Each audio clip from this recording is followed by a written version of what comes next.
Supreme કોર્ટના ચુકાદાને અનુલક્ષીને અનુસૂચિત જાતિ અને અનુસૂચિત જનજાતિ સમાજ દ્વારા આ ચુકાદાના વિરોધમાં દેશવ્યાપી ભારત બંધનું એલાન કરી અને આ વિરોધમાં જોડાવા માટે આહવાન કરાયું છે। ત્યારે જામનગરમાં પણ આ ભારત બંધના એલાનના પડઘા વાગી રહ્યા છે અને શહેરમાં વિવિધ જગ્યાએ દુકાનો બંધ કરવામાં આવી હતી અને વેપારી એસોસિએશન દ્વારા પણ બંધને સમર્થન આપવામાં આવ્યું હતું।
ગોવિંદભાઈ રાઠોડ, સમસ્ત દલિત સમાજ જામનગર।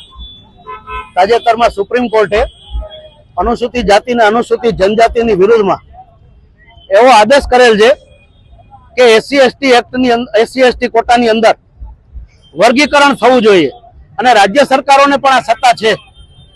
ભારતીય સંવિધાનમાં આવી કોઈ જોગવાઈ નથી। 341, 342 ભારતીય સંવિધાનમાં આવી કોઈ જોગવાઈ છે નહીં કે સુપ્રીમ કોર્ટ આદેશ કરી શકે। સિર્ફ પાર્લામેન્ટ અને રાષ્ટ્રપતિને આ સત્તા છે। ભારતની પાર્લામેન્ટ કાયદો બનાવી શકે, સુપ્રીમ કોર્ટ કોઈ કાયદો બનાવવા માટે નથી। સુપ્રીમ કોર્ટ સિર્ફ સૂચન કરી શકે।